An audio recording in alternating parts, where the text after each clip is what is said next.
Kelly. My husband Shai and my son Noah and I have been here at Hammock Street for about 2 years. I was saved when I was 7 and I grew up in a Christian home. I'm very, very thankful for that influence in my life. It's made me who I am today.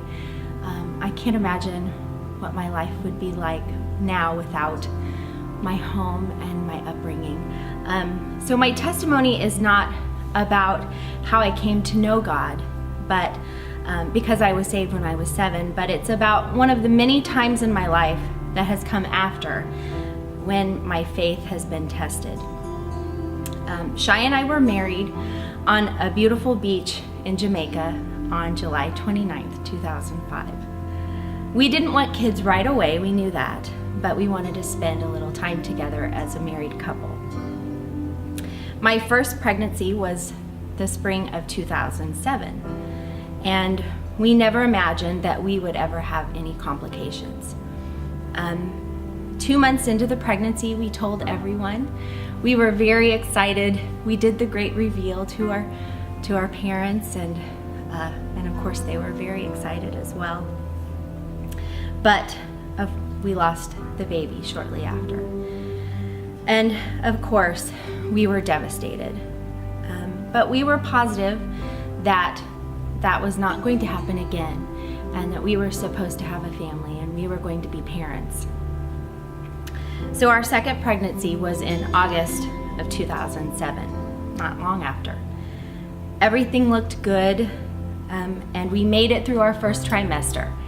We heard the heartbeat, we saw movement, we celebrated. I even started to show and wear some pregnancy clothes. And the doctor even said, everything looks good. And then we lost our little girl in December of 2007.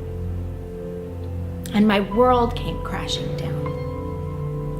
I was angry. I was angry at God. I was angry at everyone around me. I was angry at people who were pregnant. And I was asking why us?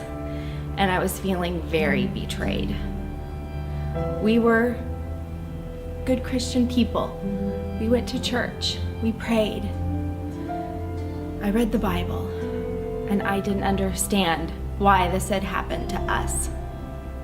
But after lots of prayers and tears and some stern talks with God, on both sides maybe, I knew that I was supposed to be a mommy. And so after a little break, we were pregnant again. So in August of 2008, I was pregnant again. My first trimester was very rough. I was high risk. There was lots of complications. And my doctor told me not to get my hopes up again. It was not looking good. But somehow we made it through that first trimester. And then we were convinced by all the specialists that we must complete the genetic testing. So we did, and never thinking about what the results would show, because we'd already made it through the rough hurdle of the first trimester. At that time I was teaching, I was in a classroom teaching, and it was the Wednesday before Thanksgiving, and we got a call from the genetic counselor, and we needed to come into her office before the holiday weekend. So I left work, and Shai left work, and we sat in her office, and she shared the results of the test with us. Our baby, our miracle that I was carrying, had a 1 in 9 chance of having Down syndrome or some other genetic disorder.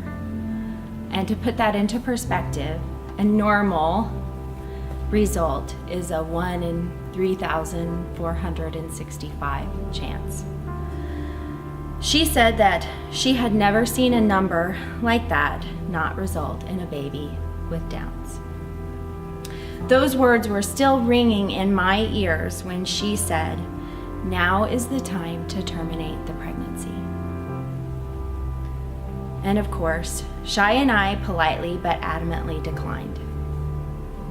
And then she pushed for an amniocentesis in order to confirm what she pretty much had already decided. We, again, politely declined because we were not going to put our baby at risk. We got home. Again, we were shattered. After praying and crying, it was at that point that Shai and I knew in our hearts that we had been given a gift. God had given us a little miracle. No matter what challenge we were going to face, God was there. My best friend gave me a card at a baby shower of a baby we were going to celebrate no matter what. And the card sums up what we focused on for the rest of the pregnancy. And I have it framed, and I've kept it framed, and it stays in my house. And it says, "Your son is here, not by chance, but by God's choosing. His hand formed him and made him the person he is. God compares him to no one else. He is one of a kind. Your son will lack nothing that God's grace can't give him. God has allowed your son to be here at this time in history to fulfill his special purpose for this generation." And that kind of summed up the rest of the pregnancy for us that we focused on. And on May 2nd, 2009, at 9:50 a.m., our little miracle, Noah Shilish Morris, was born, defying all odds. But it was that time between that Wednesday before Thanksgiving, 2008, and May 2nd, 2009, that for us was the true test. I spent many hours questioning my faith, asking why, and asking if God had turned his back on us. But over and over and over again, I felt God's presence. I found comfort in my quiet time when I would read the same few Bible passages over and over again, the ones that gave me comfort. And I even found comfort in the times that I cried out in anger to God. Because it was in those times that I believe wholeheartedly that he was there holding me, saying, I know, my child, it's okay. I understand. I have a plan for you, and I have a plan for your family.